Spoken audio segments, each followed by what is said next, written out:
Jadi apa yang disampaikan oleh ustadznya itu sudah dianggap sebuah kebenaran. Padahal kalau mereka itu cerdas, kalau mereka itu pintar, apa yang disampaikan oleh ustadznya cari. Misalnya Imam Malik mengatakan ini adalah bid'ah. Barang siapa yang berbuat bid'ah dalam Islam, berarti orang tersebut telah menyangka Rasulullah mengkhianati risalahnya. Kalau Anda orang cerdas, mesti Anda penasaran. Dicari lagi Imam Malik di kitab-kitab Imam Malik, sebenarnya bid'ah yang dipahami oleh Imam Malik itu seperti apa.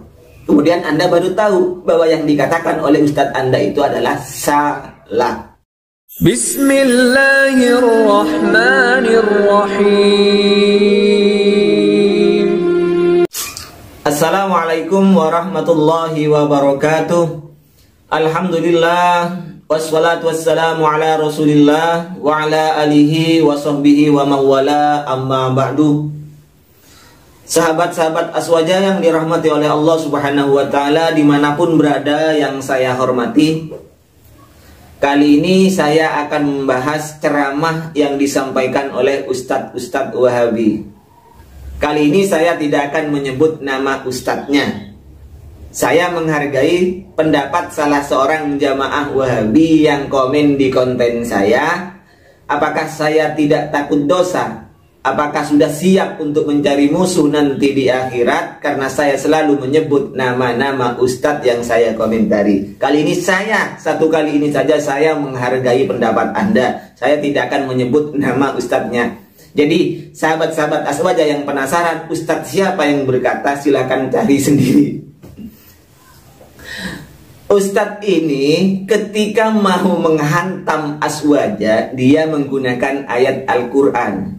Ayat Al-Quran di surat Al-Hasyr ayat 7, yaitu sesuatu yang datang dari Rasulullah, baik dari dicontohkan atau perkataan Rasulullah, maka fakhudhu, ambillah, lakukanlah. Wa manahakum, sesuatu yang dilarang oleh Rasul, fantahu. Nah, ayat ini dibuat senjata untuk menembak, untuk menghantam saudaranya, menghantam Aswaja. Katanya ini melakukan sesuatu yang tidak dicontohkan oleh Rasulullah, dan ini adalah bid'ah, pelakunya adalah ahli bid'ah. Mari kita kaji dulu. Ma'atakum, sesuatu yang datang dari Rasul untuk kalian, fakhudhu, ambil. Yang datang dari Rasul, ambil. Yang dilarang oleh Rasul, fantahu, kita tinggalkan. Kalau kita pahami, di ayat ini Allah subhanahu wa ta'ala tidak mengatakan apa yang tidak diperintah oleh Rasul, apa yang tidak dilakukan oleh Rasul, dan apa yang tidak dilarang oleh Rasul, maka hukumnya haram untuk kamu kerjakan. Tidak ada kan? Bahkan di suatu hadis yang disahihkan oleh Albani muhaddisnya orang-orang Wahabi yang biasa melabeli hadis sahih, hadis dhaif, hadis maudhu, kurang afdal kalau tidak dikasih label oleh Albani. Itu riwayat dari Abi Darda, ma ahallallahu fi kitabihi fahuwa halalun, sesuatu yang telah diperbolehkan oleh Allah subhanahu wa ta'ala di dalam kitab yang diturunkan terhadap Nabi Muhammad, fahuwa halalun, itu halal untuk kita kerjakan. Wa ma harrama, sesuatu yang diharamkan oleh Allah subhanahu wa ta'ala, fahuwa haramun, dia jelas itu haram. Jadi ingat, sesuatu yang memang dihalalkan, sesuatu yang memang diharamkan. Terus yang tidak diharamkan, tidak diperintah oleh Allah subhanahu wa ta'ala terhadap Rasulullah, bagaimana? Wa ma sakata anhu fahuwa afun, sesuatu yang memang Rasul itu diam, tidak mengomentari, tidak memerintah, tapi tidak melarang, maka fahuwa afun. Jadi kesimpulannya, sesuatu yang datang dari Rasulullah artinya diperintah, dicontohkan, ambil, kerjakan. Dan sesuatu yang memang dilarang oleh Rasulullah, kita tinggalkan. Tetapi sesuatu yang Rasul tidak mencontohkan, Rasul tidak mengatakan, serta Rasul tidak melarang, fahuwa afun, itu dimaafkan. Nah, dari sinilah terjadi perbedaan ulama. Ulama berbeda-beda, sesuatu yang tidak dicontohkan dan diperintahkan oleh Rasulullah dan sesuatu yang tidak dilarang oleh Rasulullah, ulama terjadi perbedaan. Ada yang mengatakan boleh, ada yang mengatakan tidak boleh. Contoh, mengirimkan Fatihah mengirimkan bacaan terhadap mayit. Nah, ini terjadi perbedaan ulama. Ada yang mengatakan sampai, termasuk Ibnu Taimiyah dan Ibnu Qayyim. Ada yang mengatakan tidak sampai, termasuk ulama-ulama Wahabi juga mengatakan tidak sampai. Dua-duanya sama-sama punya dalil. Seharusnya kalau sama-sama punya dalil, mereka saling menghormati. Bukan seperti ustadz-ustadz Wahabi, maunya menang sendiri, maunya punyanya sendiri yang benar, padahal sudah jelas itu mukhtalaf fi. Kenapa bisa mukhtalaf fi? Ya karena memang tidak maklumun minad dini, itu tidak diketahui secara pasti di syariat, tidak ada. Yang tidak boleh dilanggar itu adalah maklumun minad din, sesuatu yang sudah pasti ditetapkan oleh syariat secara pasti, itu baru kita harus ingkar. Contoh yang dikerjakan oleh Ustadz Khalid Basalamah, maaf, saya tidak akan menyebut namanya. Contoh sesuatu yang dilakukan oleh salah seorang Ustadz Wahabi ketika mengatakan rukunnya wudhu atau fardunya wudhu ini ada 2, padahal Al-Quran menjelaskan itu sudah yang wajib itu ada 4. Kemudian hadis juga menyebutkan itu yang wajib itu ada 4. Ulama ijma semuanya ada 4. Tapi salah seorang Ustadz Wahabi itu mengatakan ada 2. Ini yang melanggar, ini yang harus diingkari.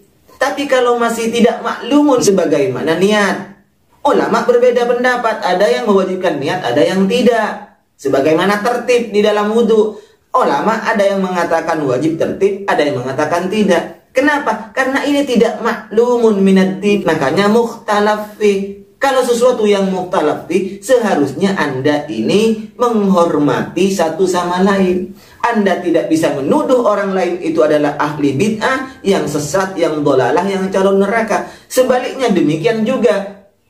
Orang yang mengerjakannya, jangan menuduh orang yang tidak mengerjakan itu adalah ahli bid'ah, sesat, calon neraka. Jangan begitu.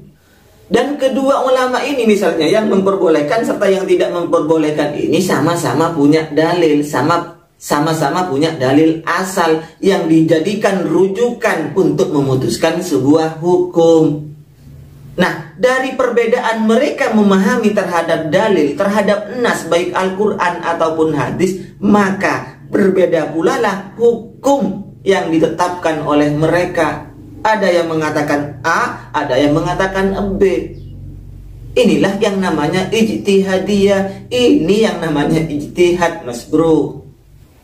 Contoh, ketika membawa jenazah dengan mobil ambulan, Syekh Wahabi mengatakan ini bid'ah ibadah. Sementara ustadz-ustadz Wahabi yang ada di Indonesia ini mengatakan itu bukan bid'ah, itu urusan dunia. Itu bukan bid'ah karena itu sarana. Nah, dua-duanya ini kan punya dalil mestinya, Bro.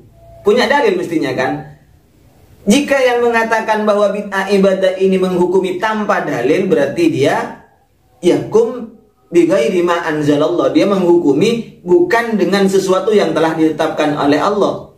Termasuk yang mengatakan itu adalah sarana, itu adalah bid'ah dunia, bukan bid'ah masalah ibadah. Tentunya dia punya landasan hukum kan, seperti itu. Karena dia kalau hanya berdasarkan pendapatnya sendiri, berarti dia menghukumi sesuatu dengan sesuatu yang tidak diturunkan oleh Allah Subhanahu wa Ta'ala terhadap Rasulullah. Ini contohnya.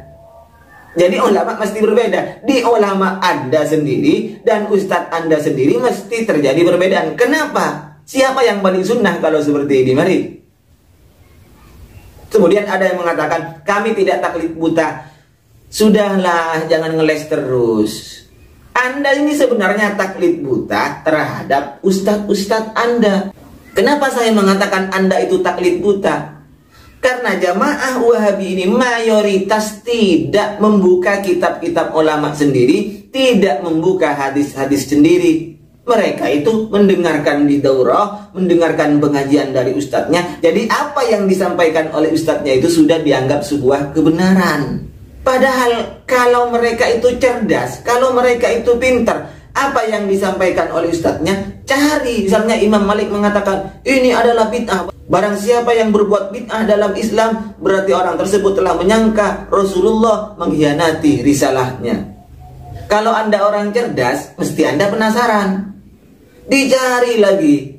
Imam Malik, di kitab-kitab Imam Malik, sebenarnya bid'ah yang dipahami oleh Imam Malik itu seperti apa. Kemudian Anda baru tahu bahwa yang dikatakan oleh Ustadz Anda itu adalah salah. Baik, demikian apa yang bisa saya sampaikan, mudah-mudahan bermanfaat. Wa akhiran minni, wassalamualaikum warahmatullahi wabarakatuh.